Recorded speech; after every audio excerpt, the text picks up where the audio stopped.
What is your name? My name is Sigfried Halbreich. Okay. And where were you born, Mr. I was Halbreich? born in Poland, in a small town in Silesia, the province of Silesia. The town's name is Dziedzice. It is in the county of Bielsko.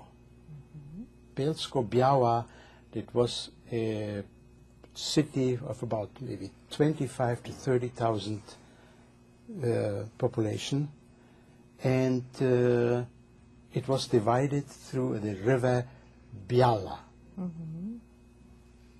The Bielitz belonged to Silesia, the province of Silesia, and Biała belonged to the province of Krakow. When I was born, it was in 1909, and about 1914, when the World War I broke out, we moved, my family, moved to Tarnowitz. It was in Polish, Tarnowskie Góry. That time it belonged to the German Republic. There I started to go to school. Naturally, there was a German school, because Poland at that time didn't exist yet before World War II. I attended public school 4 years, and then I started high school. And when I was in 1922, when I was in the second year of high school, we became Polish. This part of Silesia became Polish. I continued to go to a German school. This high school, was specially built for the German minority who still remained in this part of Silesia. But we had to learn Polish. So I started out with the Polish language. In the first year of high school, we started with Latin. The second year, Polish. The third year, French. The fourth year, English. So I had in school 4 languages. Naturally, my mother language was German, was the fifth, and I learned Hebrew privately through the temple. Tell me a little bit about your family. My father was born in Oświęcim, it means in Auschwitz. My mother was born, I don't know exactly the city, but I know she was raised and lived in Fristadt. This belonged to Czechoslovakia. But this is all so close. Within an hour, 1.5 hours, you could reach all those cities. And my father was in the lumber business.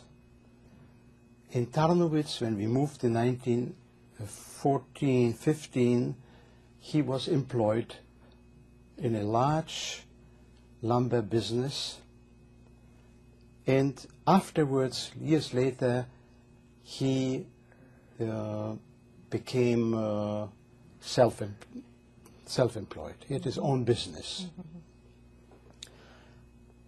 My youth I spent in Tarnowitz up to 1928, when I graduated from high school. Mr. Halbreich, can you share with us what that experience was like? Were you a happy kid? Is it just a bearable life? What was that life like as a child growing up? I would say I had I spent a good life in my young years in my parents' home in the city. Naturally, we Jews were that time already a minority. It was a small town of about maybe 14,000 people living there.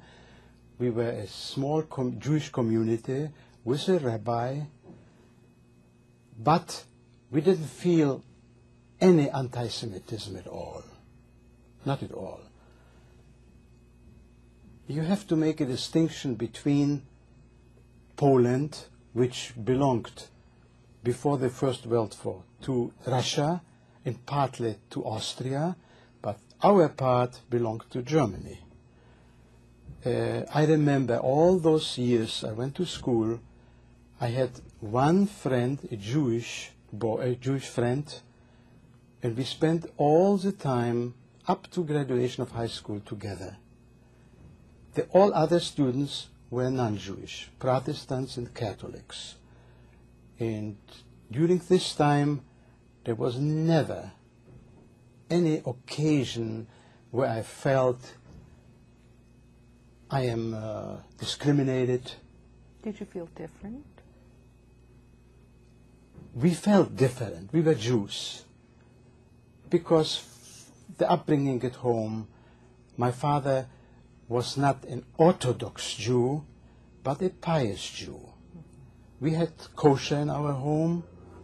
We observed all the holidays. I remember up to graduation of high school, I never wrote on Shabbat. We went to school on Shabbat, but we never wrote. My first time I had the occasion to write, when after high school, I went for 2 years as an apprentice to a pharmaceutical company. There, I had on Saturday, I had to write. We, for instance, never drove on Shabbat. And since this was out of town, Friday, I stayed overnight in this town with relatives, not to go back home and go back in the morning on Saturday to work. So I stayed over Saturday in this other town where I worked. And Saturday night, I went home. You had a lot of relatives in that area? Not a lot, but my father's brother lived in this town, in Beuthen, in Bütton. Mm-hmm. This was on the German part. Uh-huh. So every day I had to cross the border from Poland to Germany in order to go to work. And then we again back in the evening. So I spent 2 years in this town and worked as an apprentice in the pharmacy. Let me just interrupt you for a second. Did you talk at home with your parents about what was going on in the town politically or anti-Semitism? What kinds of things did you talk about in your Certainly, home? we talked. Yeah. No, we were children. Yes. The mother language was German. Yeah. My mother didn't even know how to speak Polish. My father knew because he was born in this part of Poland where you speak Polish. Right. Yiddish, my father knew how to speak Yiddish. I, up to date, I cannot speak it, but I understand and understood every word because it's very similar to German. And my father, during the time, was never home. He left, for instance, sometimes Saturday night or Sunday morning into the woods because it was his business, and returned Friday for Shabbat. And everybody had a big family dinner? We had a family dinners Friday night, and Saturday or holidays we observed very strictly. And I was always called the goy in the family because when I was out of the house, we were invited by friends, by non-Jewish friends, to birthdays or to other occasions. I ate the ham and the sausage and everything. I didn't care. But at home, we had anything but kosher. What about your siblings? Pardon? You had 2 brothers? I had 2 brothers and 1 sister. My older brother was a year older than I. He went after high school to Krakow and became a radio technician. He was later on employed there, and in 1936 he got sick. They treated him for a cold, but it turned out it was typhoid. And he passed away. And he was buried in Krakow on a Jewish cemetery, which later on, when the Germans came in, was destroyed naturally, and they built this infamous camp Płaszów on the ground of the cemetery. And my younger brother was in the business, in my father's business, with my father. He probably, we don't know exactly, died, perished in the war on the Russian side. I heard only from one person that he was with him together on the front fighting the Germans, and he was killed in a battle. I never heard about him. My younger sister, who was with my parents in the beginning in the ghettos, in 1943, when the ghetto, Benjin ghetto, was liquidated, they brought all the inmates of the ghetto to Auschwitz. Naturally, my mother was an older person, went immediately to the gas chamber. My sister went to the camp and worked in Auschwitz in a gunpowder factory called Union. I saw her twice there. And she survived, and instead to come to the United States, like I did in 1946, she preferred to go to Israel. On the way to Israel, naturally, illegally, through Italy, she was caught by the British, and they put her in other 6 months to Cyprus in the concentration camps. She got out of there, then, and she lives up today in Israel, has a family, is even a grandmother. Nice, like your grandfather. Yeah. You had told me that your original intention, very early on in life, was to go to Israel. How young were you when you made that decision? I wouldn't say I made the decision so early, but I was already organized when I was 5 years old, 6 years old.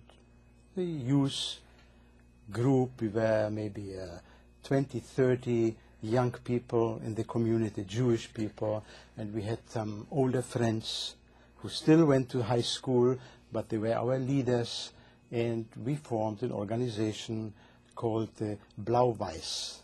It was in Germany, a youth Zionist organization, and we formed this group in Tarnowitz. And from that time on, our thought was trained as Zionists. We dreamed and we lived actually only with this thought. It was, so, I would say, a preparation already in order to go to Palestine. So during high school, naturally, we were active. We joined other nearby cities, groups of Zionist groups, and there was a Maccabi, there was a Hakoah, and we joined all those, partly because of our sport, which there was soccer we played tennis, and after the war, not after, during the war, when I came back from my apprenticeship, I have to go back a little to it. Yeah. After the 2 years apprenticeship, I joined the Polish army.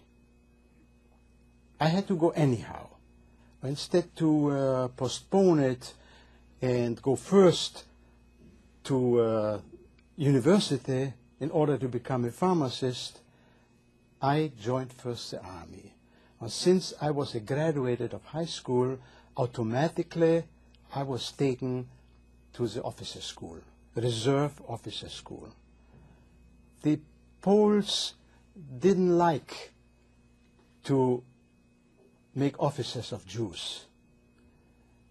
But in my case, they didn't have other choice. I was well known in my hometown. I was very sports-minded. I was an athlete. I was always the best in school. I was in tennis very good.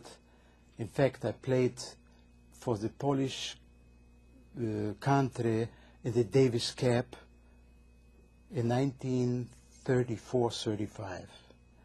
So they had to take me in the officers' schools. And I remember we were only, again, 2 Jews in the whole school. We had a rough time. There we felt a little already anti-Semitism. The officers, they were against this. Where they could give us trouble, they did. But somehow I arranged always, I came always on top. How did you feel when you know, this anti-Semitism suddenly? We went through this already, the anti-Semitism in the larger cities, like in Katowice. And being around through the organization, I got to know Poland better, Krakow, Warsaw, Tarnów, and other cities. And there we knew, we felt the anti-Semitism. But I belonged to a group, to a Zionist youth group called Akiba. And this was a general Zionist youth organizations, I would say on the more religious side.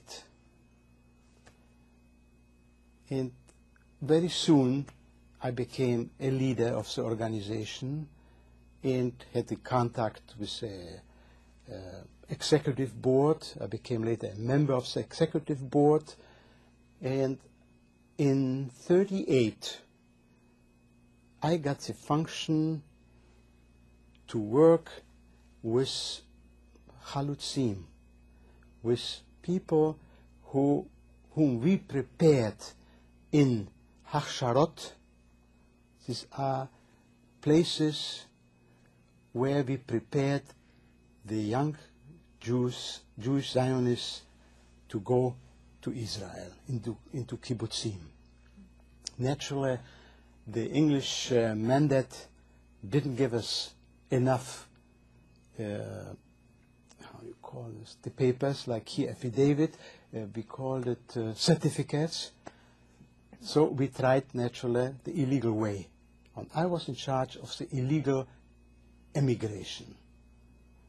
I had to put together a boy and a girl, because every boy who received a certificate had the right to take a girl. So we couldn't afford just to let the boy alone go. We had to take advantage out of it.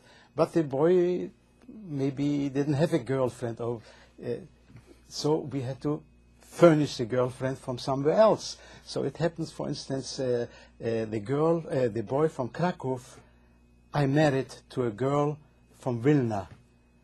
They never know each other, but they got to know each other when they came to the Polish-Romanian border. I brought them there, and there I told them, listen, you are married.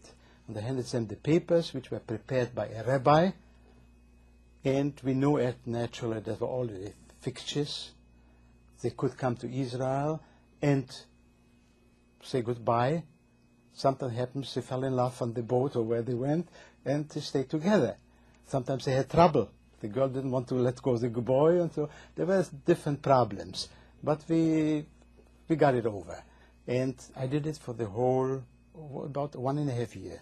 I quit my job as a pharmacist in order to do this job. I felt this is much more important to us than to be on my job and earn my money. So you had a lot of experiences before. Organizational experience, Yeah. absolutely, very much. Yeah, I always felt to help, to participate, to be a part of a group. And very soon, I don't know if it was my ability or something, I became everywhere responsible, a leader. Can you tell us about that transition then from being this leader in groups, being a pharmacist, having had officers training, then being in the reserve, in the Polish Army Yes. as an officer. When did that change? How did that change and you become involved in getting to a concentration camp? With all this experience, it came to 1939.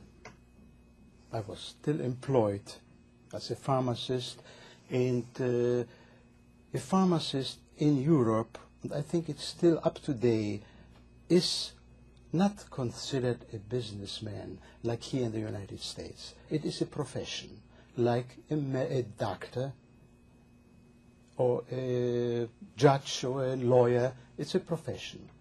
And I was very dedicated to my profession. I liked it very much. But my activity in Jewish life, in Zionistic life, didn't allow me to be a full pharmacist. And I earned good money, and naturally, like normally people go to the bank on the savings account, I never had money. I always gave it to the organization. There was always somebody needed it, you know, they called me from Warsaw, from Krakow, sick, we need money. And our part of Poland was considered the financial centrum of Poland. This was the richest part of Poland. We had mines, coal mines, we had iron plants, and it was always the richest part. So I was the financial minister, actually, of our organization. Then it came all of a sudden, 1939, the war broke out. I joined the army immediately, the first day, and our job was to retreat because we couldn't resist the German war machine. It was impossible. They were so strong. So we retreated. Once in a while, we mined a road or a bridge, and this was it. And we're coming to a point in East Galicia, it is near Lvov, near Lemberg, to a place, and in the morning, all of a sudden we look around and we're facing two fronts. East of us, where we actually retreated, we see the Russian army, and in back of us, in the west, the German army. So, what to do? We didn't know what to do. Our commander, it was a colonel, said we should wait. He's going to the headquarters for information, and he will let us know what we should do. He never returned. So we were some professional officers and some reserve officers like me, and we decided to dissolve the whole the whole battalion. And I got hold of a civilian suit in a little town somewhere, money we had yet, and I decided to go towards the Germans, where all other officers went automatically to the Russians. Why was that? Why did you? Because we didn't consider the Russians our enemies. The Germans were our enemies. They defeated us, they chased us. We were already on the border, on the Russian border, not far. And so they went over there. And of those, none of those officers survived. I never came across anyone who is still alive. And you made I'm the only one who survived. And you made the decision to go. I made the decision to go the other way for the only reason to find my family. I wanted to know what's newest, where they are, who is there, and naturally I was stopped by the Germans on the front, what I'm doing here, and I answered them in fluent German naturally, that I was forcefully evacuated by the Poles, that the Poles considered me as a German. And they didn't ask any question, they wished me good luck, and she helped me even with the transportation to get home. It sounds like you didn't have any identification as a Jew. No, no. And I will tell you frankly, at that time, at the beginning of the war, in the first 2-3 weeks, there was no problem at all, Jewish problem. They had no program what to do with the Jews at that time. They were soldiers on the front, they were fighting, advancing. There was no Gestapo or SS, who had already planned before the war what to do with the Germans. But those soldiers on the front, they didn't. They gladly they sent me back. Oh, you are German. You go back to your hometown now. What about you? Did you feel some sense of foreboding? I mean, going toward no, Germany? I know that I am daring. But I wanted just to go home to see what's happened to my family. And I arrived home. I found my parents back. And we didn't know what to do. I wanted to go back to my job, to my profession. I went up there. I asked for a job if I can come back. And the man in charge, the director of the company, said, Halbreich, I'm sorry. You are Jewish and I cannot employ you. But he, already before the war, was a German. And here you see him now facing your former boss in the SS uniform. So that's... Did you before have that feeling about him, that there was a anti-Semitic tendency? I had the feeling about him. I had two directors, two bosses. One was a Polish person and the other one was from Germany. But I suspected. But both were anti-Semitic. The Pole showed a different way his anti-Semitism. This one never showed anti-Semitism, the German, because they always behaved very well. But inside, they prepared everything.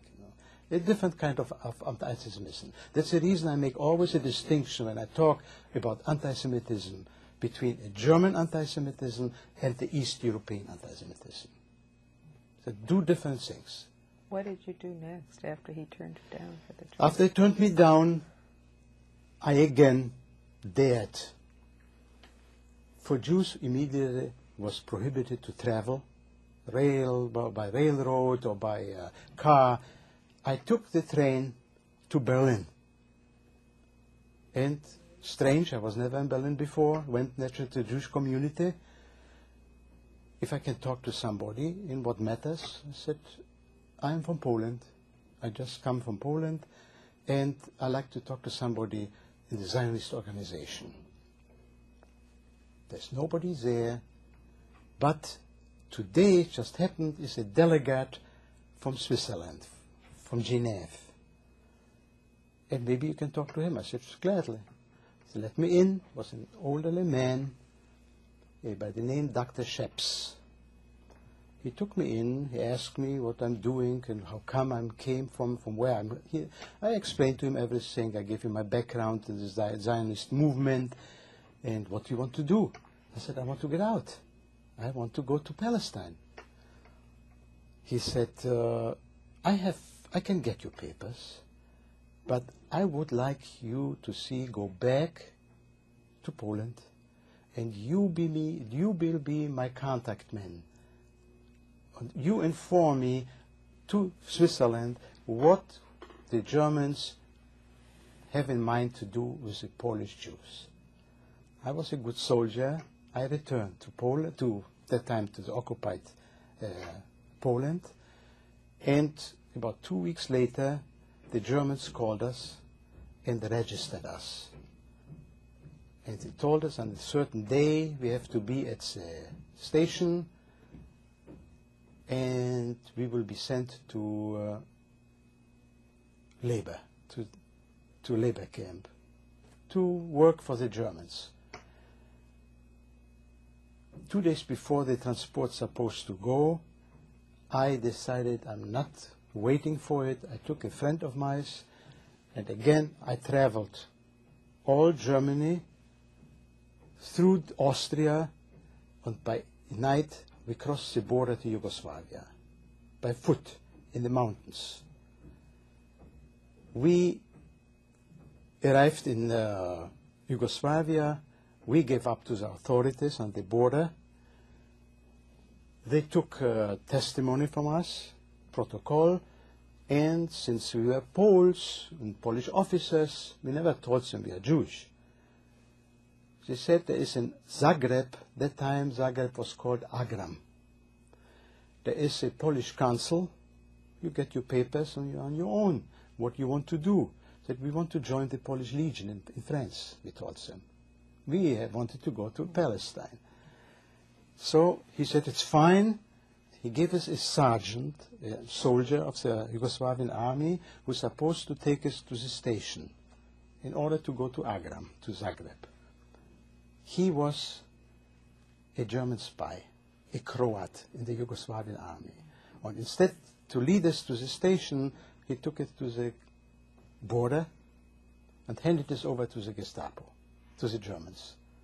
And this was the end of my freedom. How much freedom did you have? I had freedom. September 1st, I entered the army. I came back about maybe 20th, September 24th. And October 17th, I was already in a German jail, in Graz, in Austria.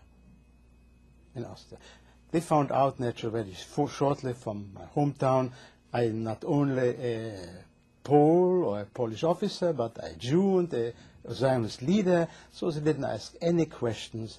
They just sent me right away from there to Sachsenhausen. This is near Berlin.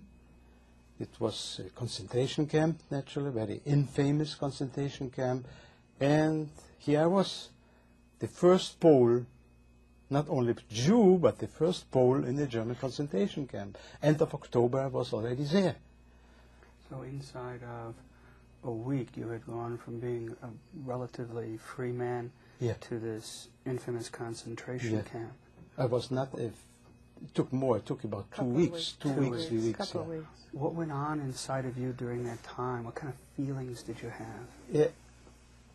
I had only hope. I never gave up. I didn't know even what they have in mind with us to do. Who heard about concentration camps? Even we used to live on the border since 1933, and we know everything what was going on in Germany, how they treat the Jews. But we had no idea what a concentration camp is. And I didn't even think about that they would send me to a camp. Nobody was thinking about it. And here all of a sudden I arrived in Berlin in a train, in first class with other people, and it's funny, I was the only one, because my friend who was with me, who was caught with me, remained in Graz in prison. They didn't send us together. They sent me first. And when I arrived in Vienna, all of a sudden in Vienna, to the station, and I sit in the train, and there are other people, very good dressed, intelligent people, Austrian high officials of the government in the train. Oh, we got to know each other. Who are you? Who are you? And that's it. And all we unloaded in Berlin on the truck, and right away he opens the door. Arbeit macht frei. Work makes you free. And so at that point, this is the end. I was already in the camps. Yeah. Usually, I know it from later on. When you arrive in the camp, there's a special group of SS men who giving you right away the treatment and beating up and kicking you around, hurting you. I was brought in with those other ones. They put me on this side, separated me, and let me stand by myself. And there were maybe 20, 25 of the other ones, and they worked them over terrible, beat them. Unbelievable. And I was wondering what's going on. Why do they leave me alone? What did I better than they? Later on I found out they were homosexuals. And they were brought into the camps too in separate barracks. Yeah.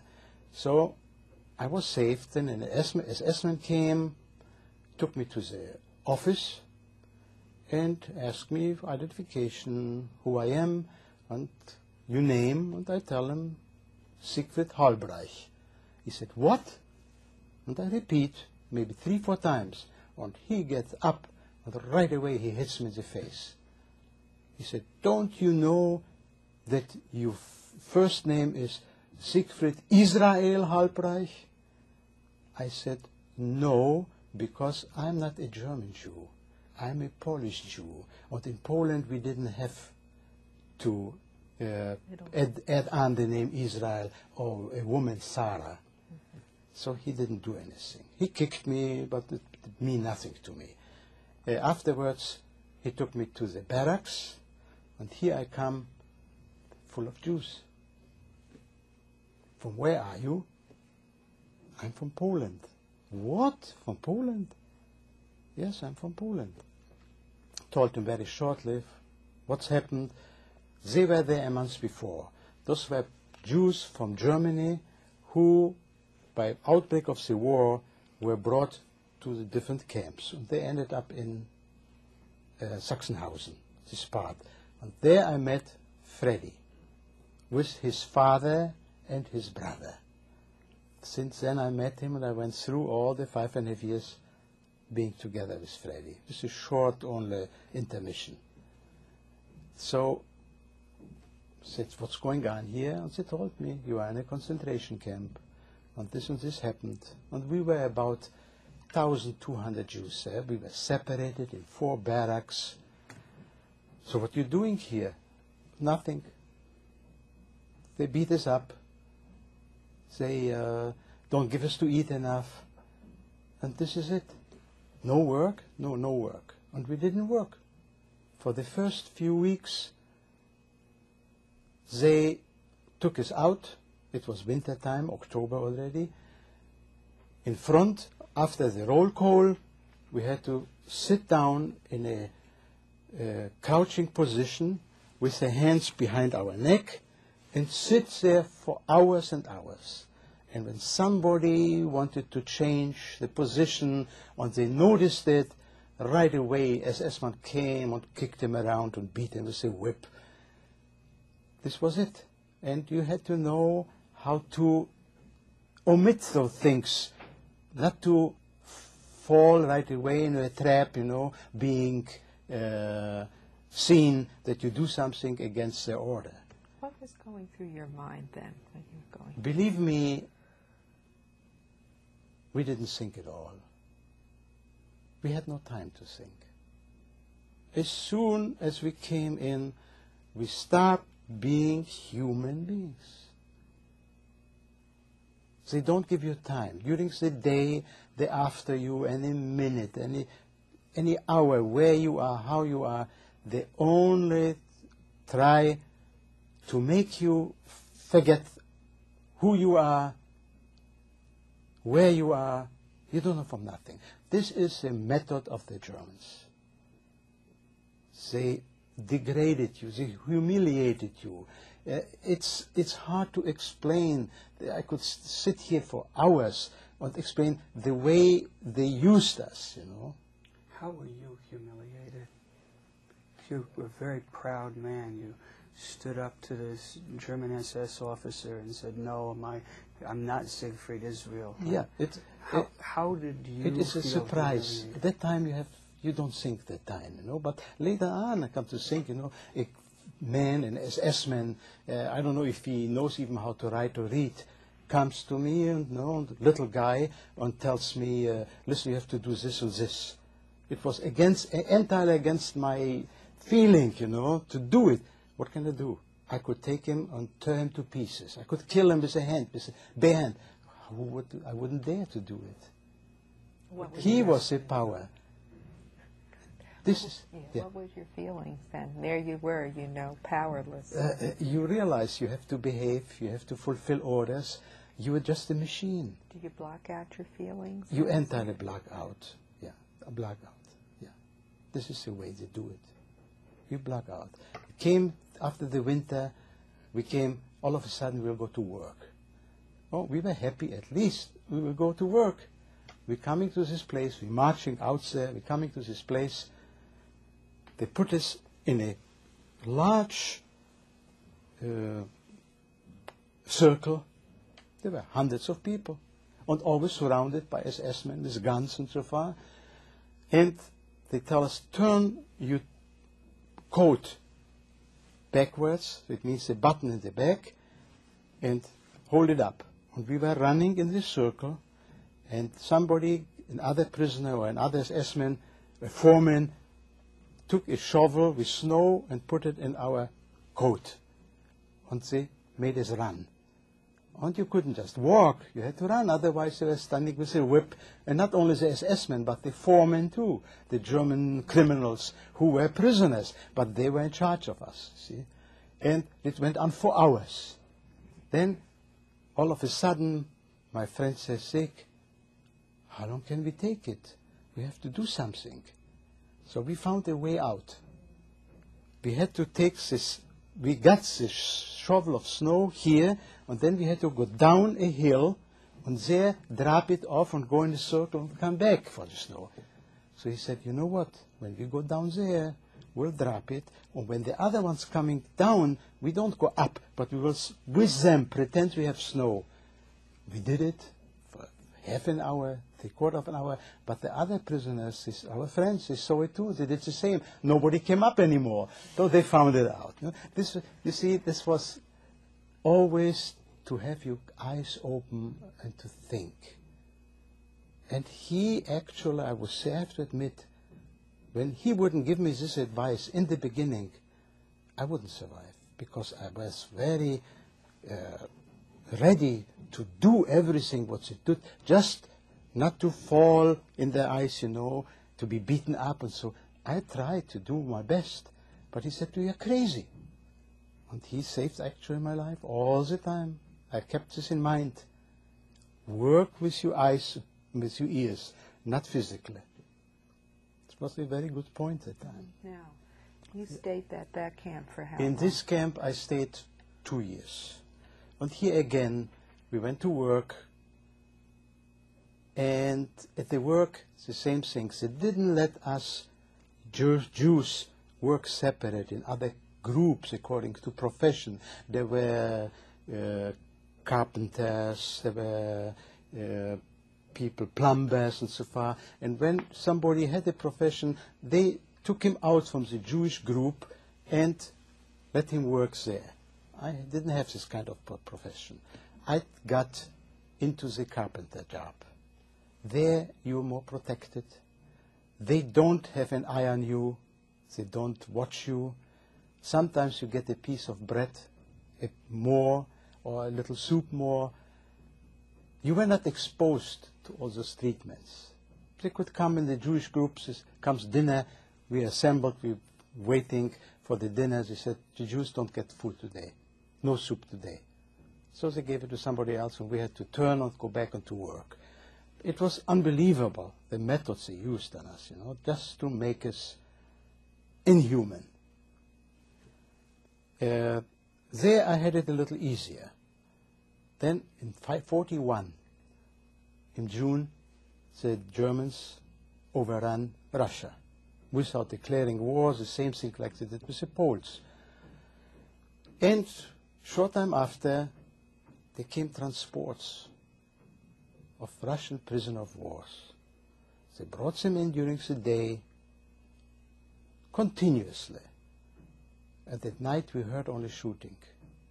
Next morning, again, the Jewish commandos, the Jewish groups, had the job to take out the bodies where they were shot and take them to the crematories. This went on for months and months. I found later on out it was not just in our camp, but in the other camps in Germany it was the same thing.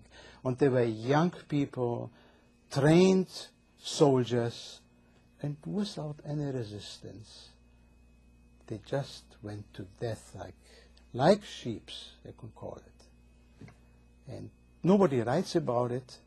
There are no books. They are writing about the Russian heroes, the Russian army, how they were fighting. It's not true. We had the experience. I had an experience in the other camp with a Russian. They sold their clothes, their boots.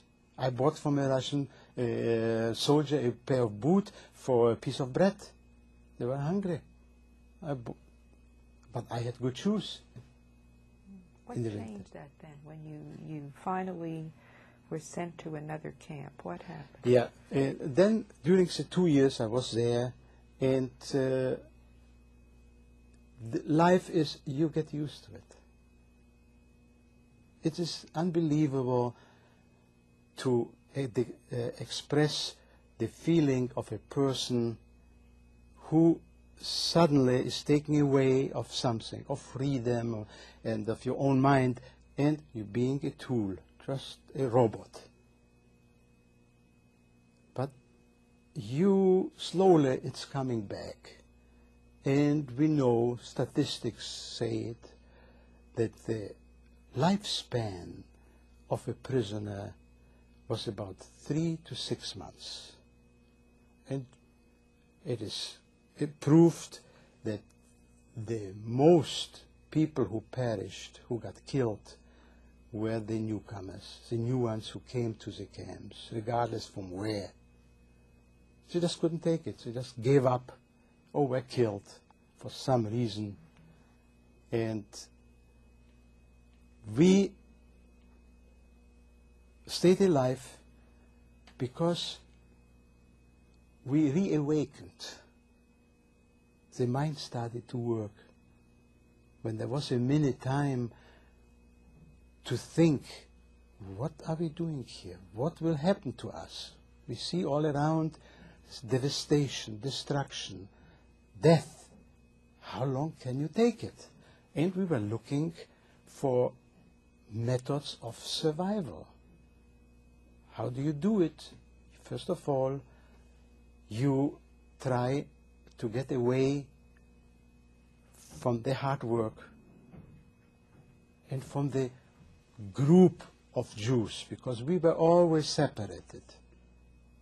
This was the worst thing, to be together with all.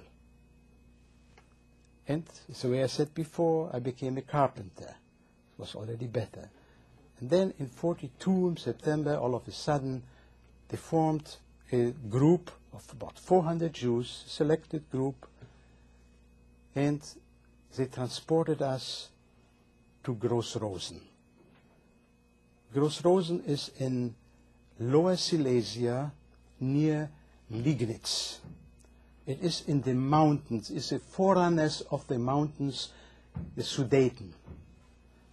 The Sudeten is a border again between Germany and Czechoslovakia. They brought us up there, and it was again in the mountains. We came up there. When you come to a new camp, regardless how long you were in another camp, what you did in the other camp, how you dressed, they take off all your clothes, they take you to the showers, you get new clothes, torn things, but you become a new prisoner. Regardless what position you had before, you're considered as a newcomer. And here, life starts all over again. Naturally, we had already experienced 2 years before, so you have a way to adjust yourself already.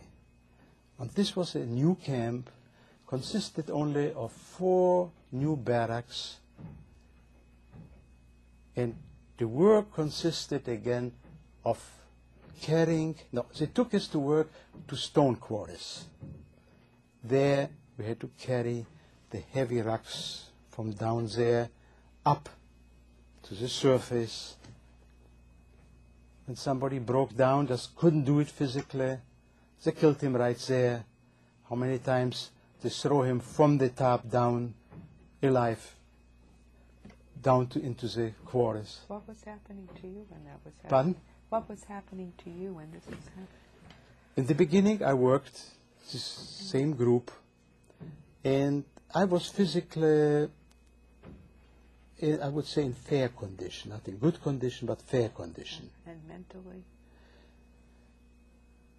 Mentally, we know how to go around. We were experienced already.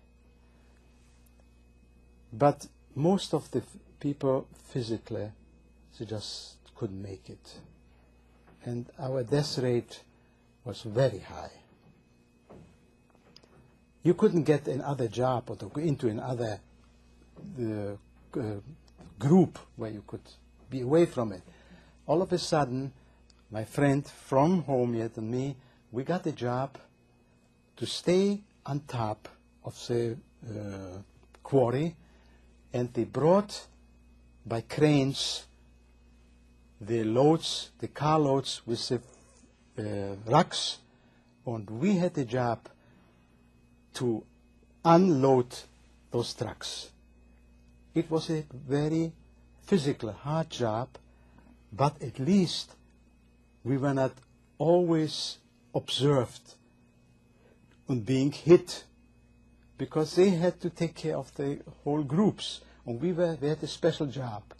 So this made us a little safe for being tortured, being beaten so far. When we, in the evening, returned to the camp, naturally the Jews had to carry rocks into the camps, and in the evening, after the roll call, all other prisoners could go to their barracks and get their food and rest. We Jews had to remain outside, and we had to continue to build the camp. So this went on by artificial light till 10 o'clock, 11 o'clock at night. So when we came home into the barracks, we were not able even to wait for the food. We just laid down on the straw sacks and fell asleep till tomorrow morning again. In this camp, the hygienic conditions were unbearable. First of all, for the first 6 months, we didn't have a drop of water. We didn't wash ourselves. There was only water for the soup, which was carried in big containers from the stone quarries. There was no water. Naturally, in short time, epidemic broke out. We got typhoid.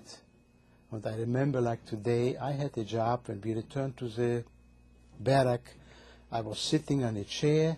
Next to me were 2 other prisoners sitting with flashlights, and every prisoner from our barrack had to come with his shirt in his hand, and I had to make the lice control. And I killed the lice with the fingernails. Sometimes there were so many lice in the shirt, we had just to throw away the shirt. But it didn't help.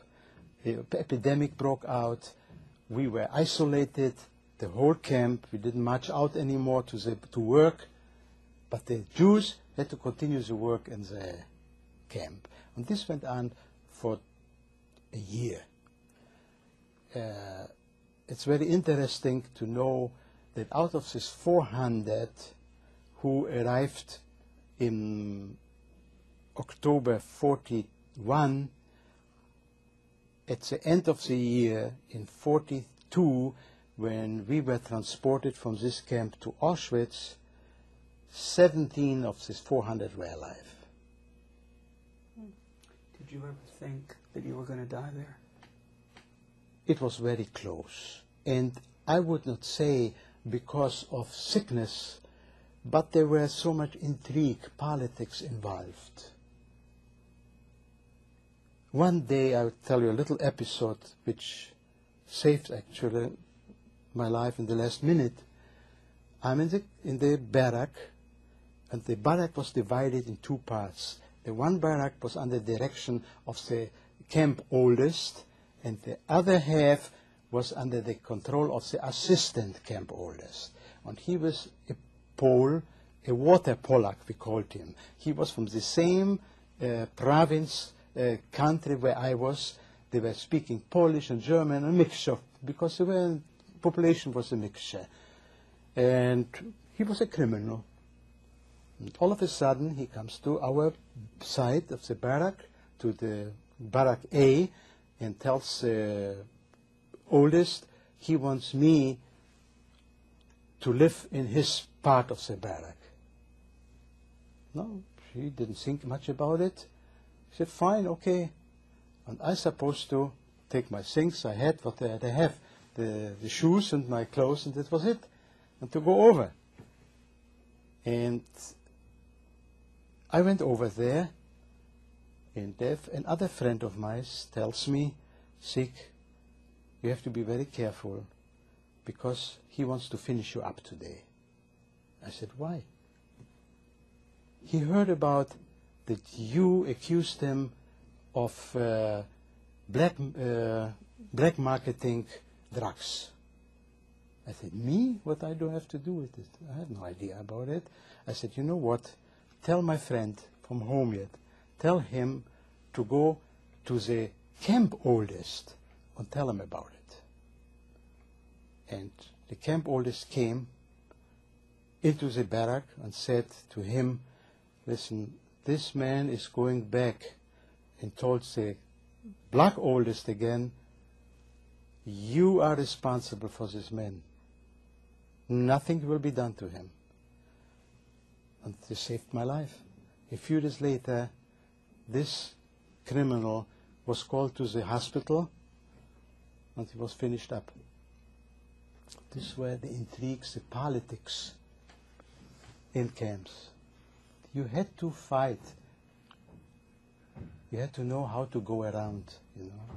There were many occasions where I thought, no, this is it. And somehow you get out of it. I don't know. It was, in Yiddish you say it's beschert. But I say it is destiny, sheer luck. Sheer luck to survive. And things happening, you know, especially when you become involved. And I'm a person, I always wanted to be involved when it comes to saving lives, to make it easier.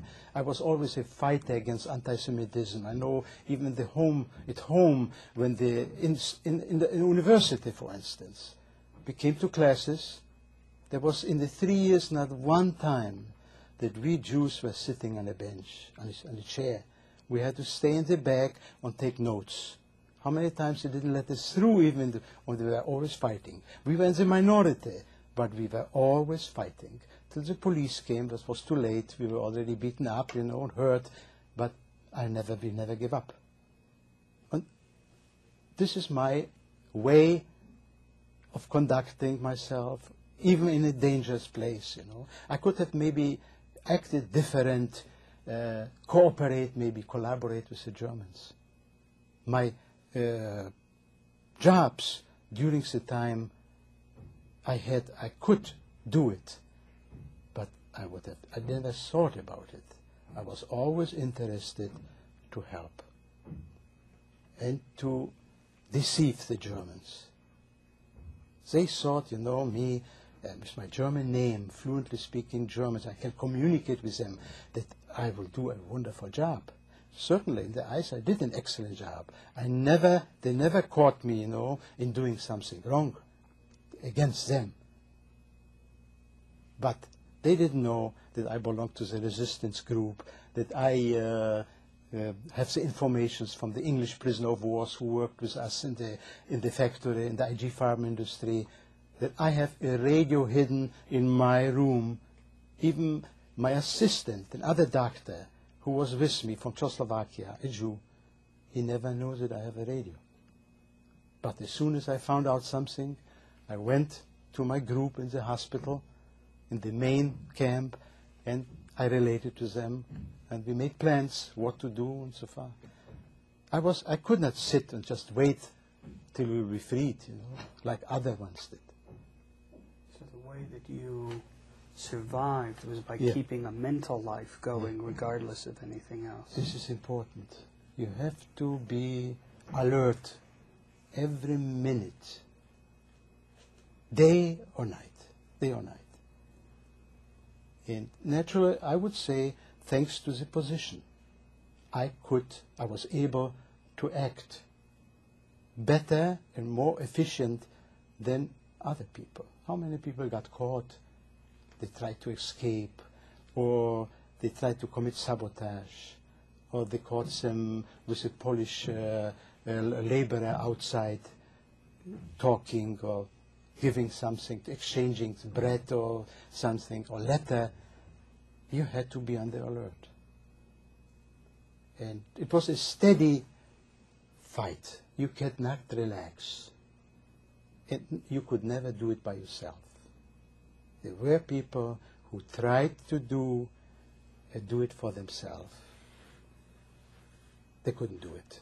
You had to have around you people who were thinking the same way you do, who wanted to do the same way, and only with cooperation, with friends you could trust, have confidence in, you could do it. And I would say even more, without cooperation of some German guards, we could have never accomplished what we did. You have to make an exception. You cannot say that everybody was guilty, everybody was bad. Certainly, as a nation, I blame the whole catastrophe, the whole war, Holocaust, on the Germans. But you have to make exception. And I use always in my speeches, in my lectures, the example. Excuse me, we have to stop for a moment Yeah. to change. How did it happen that you went from Gross-Rosen to Auschwitz? We naturally didn't know what's it doing with us. But a friend of mine, a non-Jew, he was a German communist who was imprisoned 1939 when the war broke out, was in Sachsenhausen, who was in charge of the carpenter group where I got in. We got very friendly, and one day he just disappeared. We didn't know where. There's no way to ask where he went or something. And I come to Gross-Rosen. When we arrived in Gross-Rosen, all of a sudden at the gate, I see him again. So what you doing? No, try the best. And he, when he had the chance, he gave me a piece of bread. He helped me out. Otherwise, you cannot make it. When you have to have this little extra, any occasion, where you were. And we kept in touch. And one day, end of the year already, he comes, he's sick. You know, you're being transported. All Jews being transported. Where? We don't know. We naturally, in the camps, we didn't know what's going outside on. In January 42, which I found later on, with a lecture about this, they decided about the final solution. And you know what the final solution is. All Jewish population in Germany, regardless, in camps, in labor camps, concentration camps, or even outside, will be transported to Poland in order to be liquidated. That's the reason they emptied all German camps situated in Germany to Auschwitz. And we went on the transport. And as I mentioned, from this 400, there were 17 alive. The transport by itself was larger because there were other Jews coming in, continuously moving and moving and moving. People died, and many more came always in. So we went to Auschwitz. We arrived in Auschwitz. We were put in barrack number 10. Number 10 is a very infamous barrack. It's next to barrack 11. In between the camp, there was a little yard, and there the shooting took place. Here they sentenced the people to death, and they shot them there. We couldn't see it because the windows were closed up, and there we remained doing nothing. They didn't hurt us, not at all. All of a sudden, other transports were formed, and we had to march, I would say, about 3.5 to 4 miles. And here we're coming in a new camp again. This was Buna, Auschwitz. This was after 10 days. And we coming there, we met friends from previous camps, from Sachsenhausen, and I got a job right away. I will be in charge. I will be the assistant to the block eldest. It's a good job. You sit home, you don't go to work. But it didn't take long, maybe a week or maybe 10 days. All of a sudden, we all were called out. They're asking us about the profession. I said I was a pharmacist. Oh, good. Next day, I ended up in the hospital in Buna. And I got the job. I was in charge of the internal department. Not as a doctor, but I was administrator of the internal department. What was a separate barrack. There was a doctor, a Jewish doctor from France. And we worked together. Naturally, what purpose is it? People laying on tuberculosis, on pneumonias. What can you do? We needed medication, otherwise you cannot treat them. So we had in a room, for instance, a little larger maybe than this, about 20 to 30 people laying on the bunks, 2 and 3 and sometimes 4 together. Everyone had his temperature, it was sick, and we couldn't help it. We gave some cold compresses, the mix of cold and hard compresses, you know. Once in a while, the SS man, who was the administrator of the whole barracks of the hospital, brought in some pills. They were sulfur brown tablets. Sulfur was just about discovered in 40, 41. So he brought us 12 pills. Now, 12 pills is enough for one person a day. So whom do you give now those pills? Give everyone a half a pill. That mean nothing. So we had the job, what to do. So we sat down with the doctor. What do you think? Whom should we give the pills? No. We came to the decision, the youngest person who has the best chance to survive. Fine. But what is when we had 2 and 3 of those kind of young people? You know, we wanted to save their lives. I would turn to the SS man, whom we knew during every day he was with us, and told him, Norbert, we need more pills. He never said yes or no or punished me for it. He could report me. I could end up in the other commando, you know, to work hard, to throw me out from the hospital. He walked out, went over through the gate to the SS barracks. There he had a little ambulance for the SS people, for the sick ones, SS men. And after a while he returned. I had on my table either 12 or 24 tablets. So somehow he helped.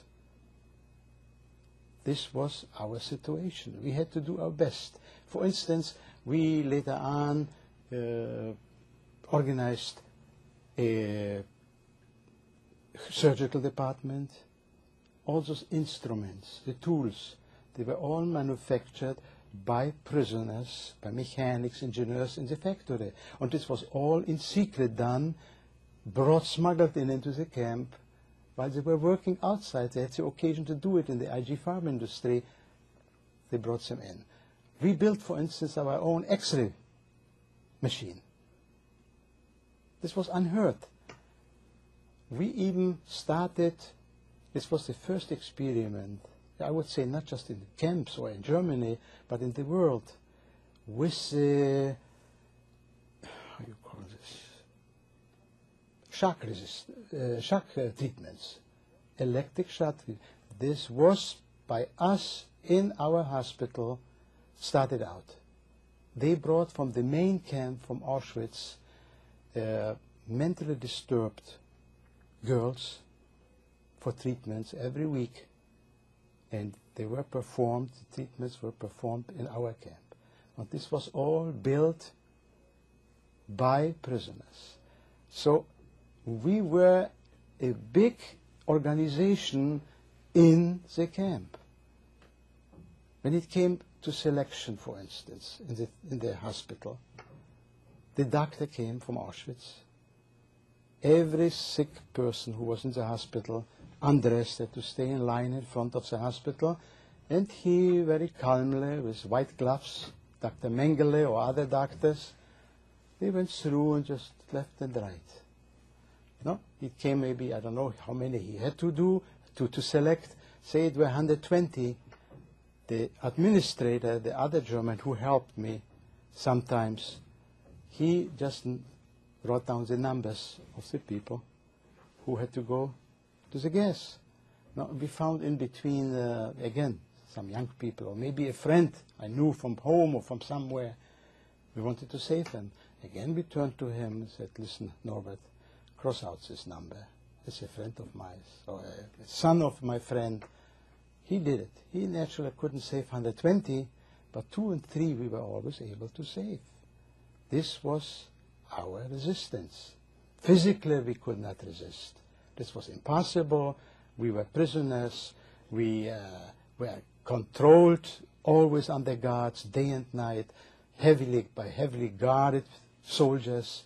But there was no use to put up a revolt. I'm hearing again that the way you survived was by keeping involved in the mental mechanics of things and That's right. creating ideas and doing this experiment and so on. Weren't there times when the emotions of being in a room this size with 20 people who were dying just overwhelmed you? Did you have nightmares?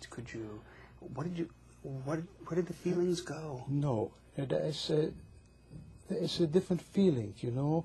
There is actually no feeling. You know, this situation, we are involved, we are in the middle of it, and we have to do something. But it would not discourage me, oh, I give up, it's no use anymore. No, we continued. One of the other of our people who cooperated, we gave each other courage. And there were people who gave up. They said, no, I don't think so, it will be right. We didn't care. We continued. There were many people who gave up. They turned around. They just couldn't. This is the whole secret of survival. Then keep mentally alert and don't give up. And you need an extremely strong willpower to do it. And I mentioned before, luck. And I feel a big part which added to this is belief. Belief in something higher up. I wouldn't say it's a kind of religion, regardless if you're a Jew or non-Jew, or whom you believe. If you're a communist even, you have to believe in something. There's something which is guiding you, which is actually leading you life. And we formed secretly prayers. We did in the beginning of the war, even in Sachsenhausen. Before we had to go to the roll call, it was dark. But we formed a group of 10 or 15 people in the corner and we prayed. Without prayer books, we prayed. This kept us alive. And then later on in Auschwitz, where I had my own camp, I had my own barrack, my own room, it came to the holidays, Rosh Hashanah, Yom Kippur. We had services in my block. We didn't eat, in spite we were fasting all year, we were hungry. We did not eat on Yom Kippur. In the 5.5 years during Yom Kippur, I ate only once Yom Kippur in my life. And this was in Gross Rosen. There, not to eat meant death. You couldn't. You worked and you had to eat these little things they gave you. But in Auschwitz, I formed prayers, and it is in every book written about it, and Freddy was a witness of it, and I have friends in Germany who know about it. We prayed. This kept us alive. And it went on and on. Then in Auschwitz, after three weeks or maybe months I was in the hospital, I was again transported to the re-educational camp.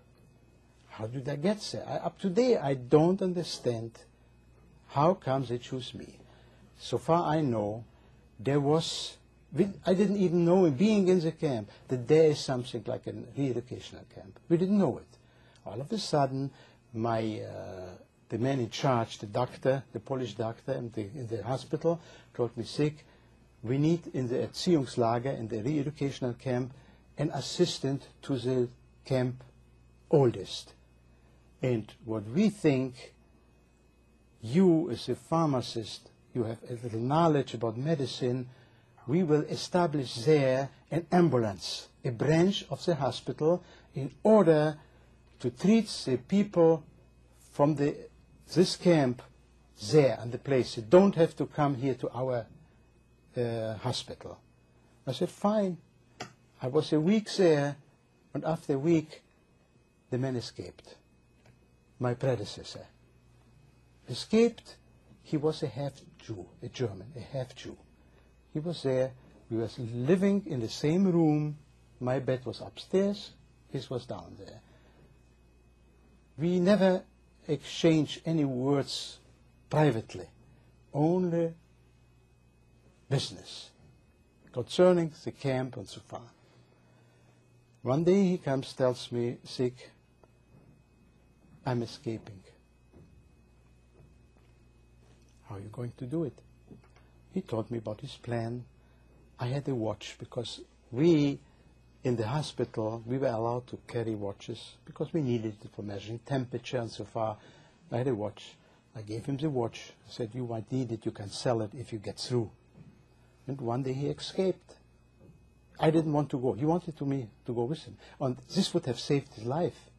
He never made it for the only reason, even he went through, he landed up in the woods by the Polish partisans, not speaking, not understanding a word of Polish, just German.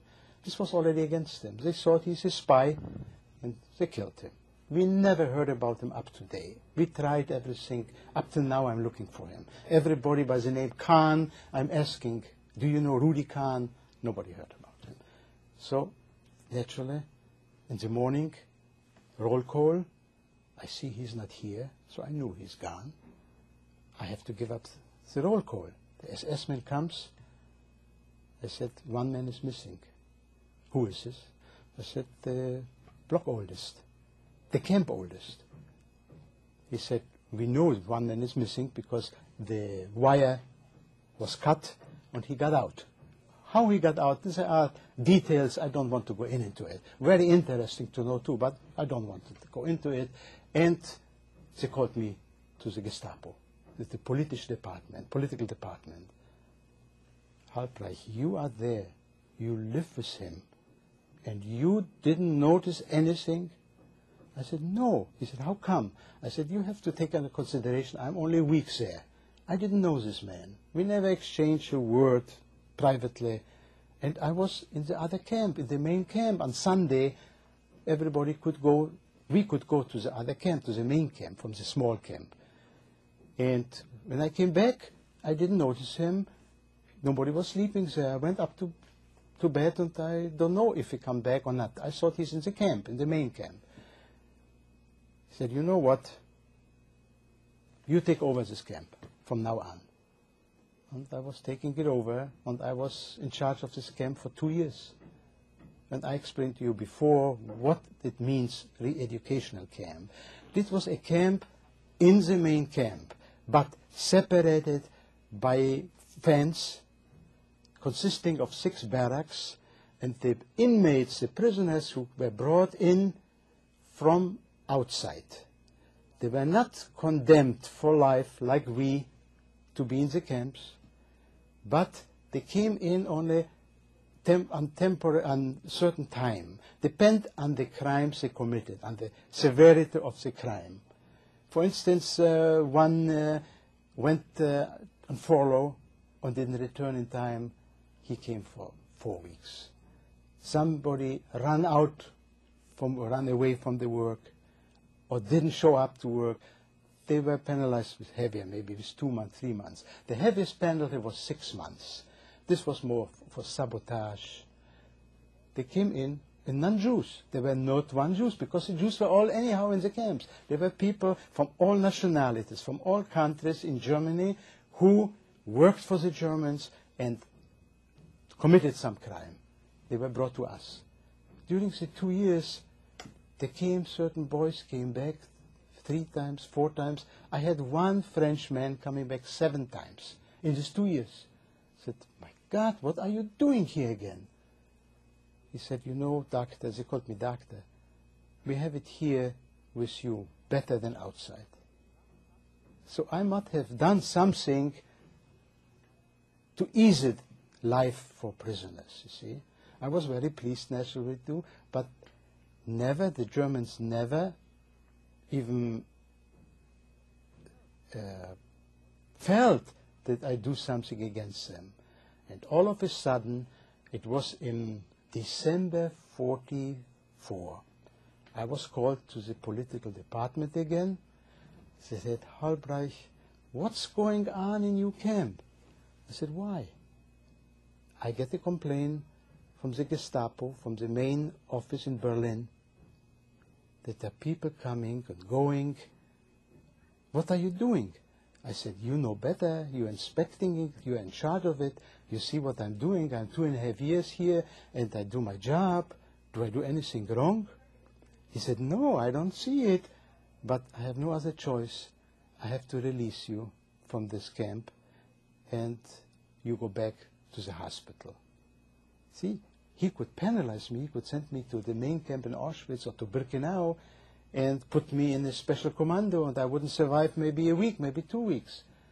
But he said, you go back to the hospital. And in the hospital, I took over right away the surgical department, later on the revitalization, people who were sick and were able already to go out, but were not too well to go back to work.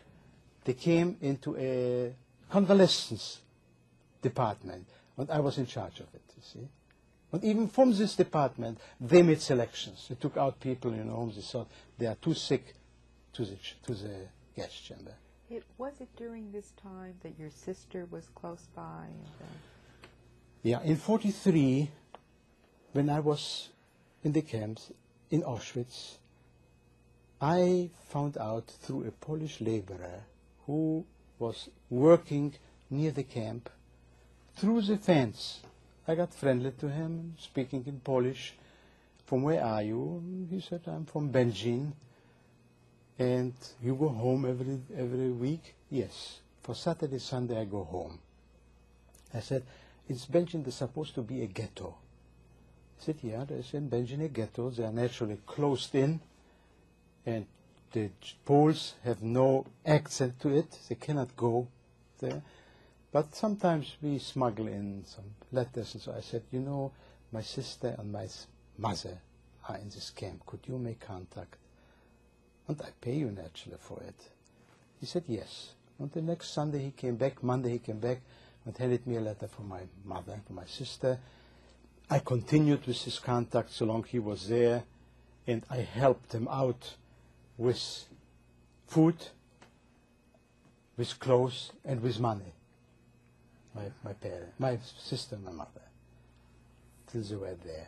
So this is actually only once in a lifetime that somebody being in the concentration camp was able to help people outside in the ghetto. Wow. We're going to be finishing up in just a couple of minutes. And I guess what I'm wondering as we move towards the end is how, after liberation, you were able to change around again, because the way you describe your survival in the camp is in part by shutting down your feelings, by being an automaton. And yet you had liberation and you had to become a human being again. How did you do that? Naturally, going from Auschwitz later on and being evacuated to the other camp, to the third camp, which was only 3 months long, They had different experiences again, but all of a sudden we were bombarded in Nordhausen by the Allies that you don't see it in no history books. They all say it was destroyed by the Germans like all other ones, but I dare to say it was not happened by the Germans. We would probably end up anyhow, but through this bombardment a few people got away because we were well healthy and we could run. We went through the woods. We remained 10 days in the woods. Then later we came back to the camp, and the Americans were already there. I started to work immediately with American war crimes in helping, preparing the trial for Nuremberg. It took us 15 months. But when you come back to it, how to get out of a camp, how do you feel to be free again? I remember very distinctly when we walked out from the camp with another friend, a Polish man, with whom I am in contact till now, and I'm helping him out because he lives in Poland. When we walked out, in the beginning, we turned every while our heads and looked if somebody is following us. We couldn't even imagine that we are free. We were afraid. This is maybe just temporary, or somebody is kidding us, if we're being fooled by somebody that we are out. We can do what we want to do now. And it came slowly. We got back to humanity. There were moments while I'm working in the war crimes, we faced all these German criminals standing up, lined up like we were lined up for years. And here we should look between the lines. Maybe we can pull out somebody who was directly involved with us. We went through the lines, and I could have that time, certainly I hated. I could have killed as many as I wanted. But I wasn't able to pick up my hand and even hit somebody in the face, because in this moment it came to me right away in my mind, my God, what I'm going to do? I cannot be the same like they. I want to be different. But I couldn't hurt anybody. I couldn't do it. So here we recognized finally we coming back to humanity. We regained our normal instinct, our normal life. We are human beings. And I have to say there were many of us who never made it, who just couldn't come back, and they turned out to be criminals, the lowest element of society, of humanity.